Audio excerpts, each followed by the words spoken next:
मध्य प्रदेश विधानसभा election 2023 में क्या ओवैसी साहब की सरकार बनने वाली है, क्योंकि ओपिनियन पोल के बाहर आने के बाद मध्य प्रदेश में भारतीय जनता पार्टी के अंदर खलबली मच चुकी है। यह वीडियो उन मुसलमानों के लिए है जो लोग ओवैसी साहब को बीजेपी का बी टीम और राहुल गांधी को वोट देने की बात करते हैं। अस्सलाम वालेकुम वरहमतुल्लाहि वबरकात। अल्लाह के नाम से शुरू, जो बड़ा मेहरबान और निहायत रहम करने वाला है। मैं हूं मोहम्मद हफीज अंसारी और आप देख रहे हैं the political. Madhya Pradesh Vidhan Sabha election 2023 की वोटिंग अब खत्म हो चुकी है। 3 दिसंबर 2023 को इसके परिणाम आने हैं। मध्य प्रदेश में किसकी सरकार बनेगी, क्या है इससे वोटर ओपिनियन पोल, वो जानने से पहले आपको यह समझना पड़ेगा कि मध्य प्रदेश में सरकार कैसे बनती है। मध्य प्रदेश में 230 विधानसभा की सीटें हैं। उन 230 विधानसभा की सीटों में से जो भी पार्टियां, कांग्रेस, बीजेपी, आम आदमी पार्टी, एमआईएम, जो भी पार्टियां अगर 116 सीटें जीतेगी मध्य प्रदेश में, उसी की सरकार बनेगी। इस वक्त मध्य प्रदेश में भारतीय जनता पार्टी की बहुमत से सरकार है। भारतीय जनता पार्टी के पास 128 एमएलए का समर्थन है, इसीलिए भारतीय जनता पार्टी की मध्य प्रदेश में सरकार है। जबकि कांग्रेस 98 सीटों के साथ विपक्ष में है और बहुजन समाज पार्टी के पास 1 उम्मीदवार है और 3 आजाद उम्मीदवार इस वक्त मध्य प्रदेश में हैं। मध्य प्रदेश में भारतीय जनता पार्टी और कांग्रेस ने 230 का 230 सीटों पर अपने उम्मीदवार उतारे, लेकिन दूसरी तरफ आम आदमी पार्टी ने 70 से ज्यादा उम्मीदवार उतारे और एएमएम ने 4 सीटों पर अपने उम्मीदवार उतारे हैं। कोई भी व्यक्ति यह नहीं पूछना चाहता कि क्यों आम आदमी पार्टी आखिर मध्य प्रदेश में चुनाव लड़ रही है, या कोई भी व्यक्ति आम आदमी पार्टी को वोट कटवा या बीजेपी का बी टीम नहीं कहता है, क्योंकि आम आदमी पार्टी मुसलमान, इसका नेता मुसलमान नहीं है। अरविंद केजरीवाल एक हिंदू नेता है और आम आदमी पार्टी एक हिंदू पार्टी है। लेकिन जब एमआईएम 4 सीटों पर अपने उम्मीदवार उतारती है तो पूरे सोशल मीडिया में खलबली फैल जाती है कि आखिर मध्य प्रदेश में एमआईएम इलेक्शन क्यों लड़ रही है, क्या एमआईएम का मंशा बीजेपी को फायदा पहुंचाना है। तो आइए इसका लॉजिकल और टेक्निकल जवाब आपके सामने रखता हूं। एमआईएम ने जिन 4 सीटों पर अपने उम्मीदवार उतारे हैं उनमें से एक सीट है बुरहानपुर। मध्य प्रदेश के बुरहानपुर में लगभग 50% से ज्यादा मुसलमानों की आबादी है।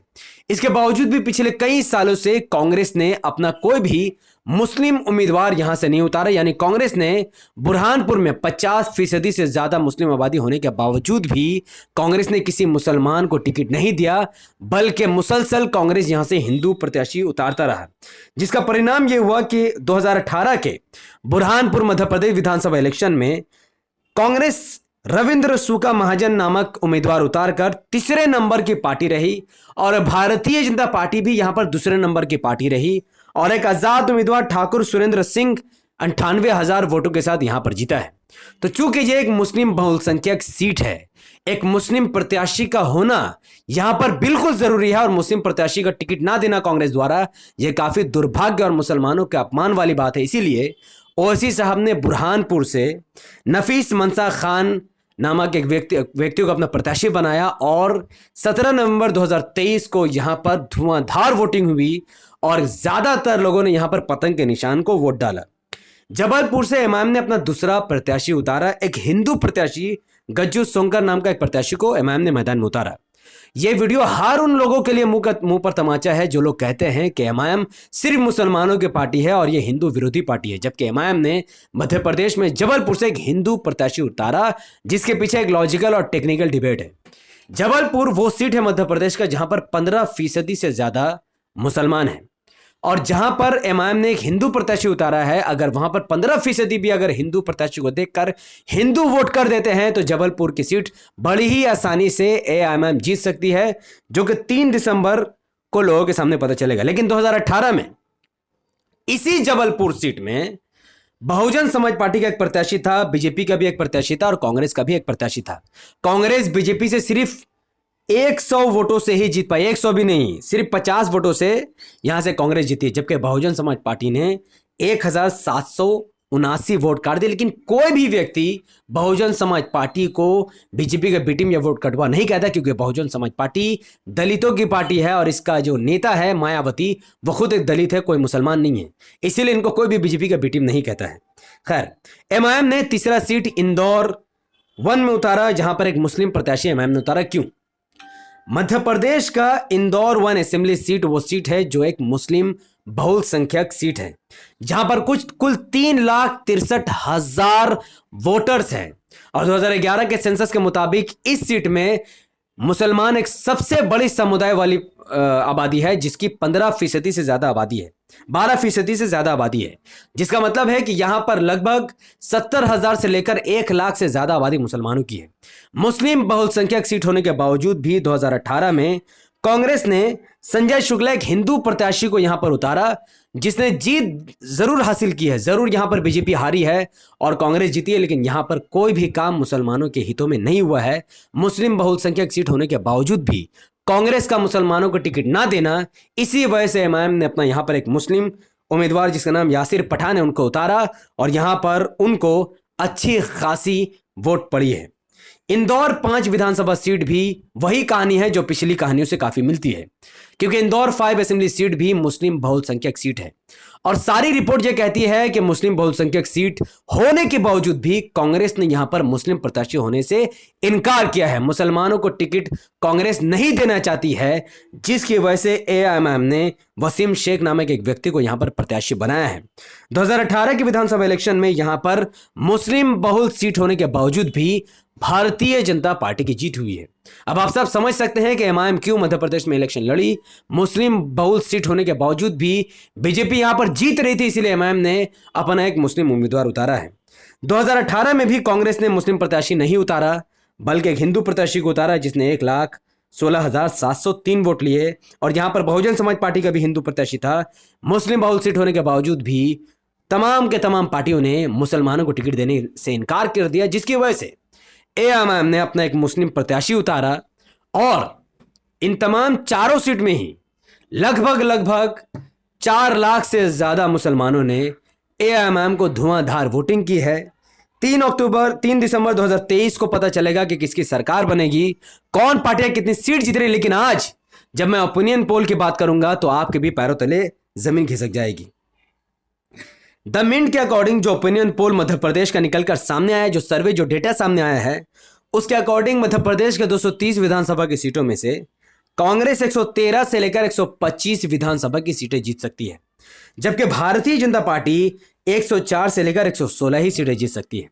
जैसा कि मैंने पहले भी कहा कि 230 विधानसभा की सीटें हैं मध्य प्रदेश में, 116 सीट चाहिए सरकार बनाने में। और इस रिपोर्ट की अगर मानी जाए तो ना ही बहुमत से कांग्रेस सरकार बना रही है और ना ही बहुमत से बीजेपी सरकार बना रही है। वही एबीपी न्यूज का सी वोटर सर्वे की अगर माना जाए तो 230 विधानसभा की सीटों में से कांग्रेस 118 से 130 सीटें जीतकर बहुमत से लगभग सरकार बना रही है, जबकि भारतीय जनता पार्टी 99 से लेकर 111 सीटें जीत रही है। इसका भी लबो लबाब अगर आप देखोगे तो यही निकल कर आएगा कि लगभग इन दोनों को सरकार बनाने के लिए 4 से 3 सीटों की जरूरत पड़ सकती है। वही मध्य प्रदेश के IBC 24 का अगर ओपिनियन पोल माना जाए तो इसके अकॉर्डिंग भारतीय जनता पार्टी 110 सीटें जीत सकती है, जबकि कांग्रेस 101 सीटें और 5 से 10 सीटें अन्य पार्टियां जीत सकती है। यानी 5 से 10 सीटों पर एआईएमआईएम और आम आदमी पार्टी की जीत हो सकती है। अब इसका हम लबो लबाब निकालते हैं, जो कि सी वोटर का रिजल्ट है, जो कि ओपिनियन पोल का रिजल्ट है। अगर उसको मिला दिया जाए तो यह नतीजा निकलता है कि अगर मध्य प्रदेश में 230 विधानसभा की सीटों में से 112 विधानसभा की सीटें अगर भारतीय जनता पार्टी जीतती है और 113 विधानसभा की सीटें अगर कांग्रेस जीतती है और आम आदमी पार्टी अगर 1 सीट जीत सकती है और एआईएमआईएम की 4 की चारों सीटें अगर जीत जाती है तो यहां पर बहुमत से कोई भी सरकार नहीं बना पाएगा, बल्कि कांग्रेस को अगर सरकार बनानी हो तो कांग्रेस को एआईएमआईएम का समर्थन लेना पड़ेगा, तब जाकर कांग्रेस की बहुमत से मध्य प्रदेश में सरकार बन सकती है। यहां सवाल यह खड़े होता है कि आखिर जो आम आदमी पार्टी जो 70 से ज्यादा विधानसभा की सीटों पर अपने उम्मीदवार उतारी है, वो सिर्फ 1 सीट क्यों जीतेगी? क्योंकि आम आदमी पार्टी के 10 से ज्यादा सीनियर लीडर मध्य प्रदेश में बीजेपी ज्वाइन करके वो आम आदमी पार्टी को मध्य प्रदेश में खोखला कर चुके हैं। इसीलिए मैं मुसलमानों से कहता हूं कि आप कांग्रेस या आम आदमी पार्टी पर ट्रस्ट नहीं कर सकते हैं। चाहे आम आदमी पार्टी से कोई चुनाव लड़े या फिर कांग्रेस से लड़े, वो कब बीजेपी में मिल जाएगा इसका कोई गारंटी नहीं है। 2018 में भी 30 से ज्यादा कांग्रेस के विधायक बीजेपी में चले गए थे, तो आपको अपना भरोसा सिर्फ और सिर्फ एमआईएम को ही रखना चाहिए। और जिस बहुजन समाज पार्टी के पास पहले 1 सीटें थी, अब वो नहीं जीत पाएंगे, क्योंकि मायावती ने राहुल गांधी के बारे में कहा है कि कांग्रेस ने बहुजन समाज पार्टी से ज्यादा चुनाव लड़ा है, बीजेपी से कम चुनाव लड़ा है, और जो सीटें पर बीएसपी मजबूत थी उसको कांग्रेस ने हराने में काफी ज्यादा सफल नजर आ रही है। यानी कांग्रेस बीजेपी से ज्यादा बीएसपी से चुनाव लड़ रही थी मध्य प्रदेश में। तो अब 3 दिसंबर 2023 को पता चलेगा। आप सब अल्लाह से दुआ कीजिए कि 3 दिसंबर 2023 को एमआईएम के हक में फैसला है, और भारत के इतिहास में पहली बार एएमआईएम बहुमत से नहीं बल्कि किंग मेकर बनकर मध्य प्रदेश में सरकार बनाने में एक अहम रोल अदा करे। अगर आपको ये वीडियो पसंद आया हो, जो टेक्निकल और जो लॉजिकल बातें मैंने आपके सामने रखी हों, और आपके भी दोस्त अगर जुम्मन है, कांग्रेसी मुसलमान है, उन तक इस वीडियो को पहुंचाने के लिए इस वीडियो को लाइक कीजिए, इसके लिंक को व्हाट्सअप, फेसबुक, इंस्टाग्राम पर शेयर कीजिए, अपनी बातों को धड़ाधड़ कमेंट पर रखिए कि 3 दिसंबर 2023 को आप क्या चाहते हैं, मध्य प्रदेश में किसकी सरकार बने, और आपके नजर में कौन कितनी सीटें जीत रहा है। आप कमेंट पर अपनी बात जरूर रखिए। हमारे YouTube चैनल द पॉलिटिकल को सब्सक्राइब कीजिए, बेल आइकन हिट कीजिए। अगर आप सब इस वीडियो को हमारे Facebook channel the political news पर देख रहे थे तो उसे लाइक और फॉलो कीजिए, 5 बड़े ग्रुप में शेयर कीजिए। मुझे अपनी दुआ में याद रखें।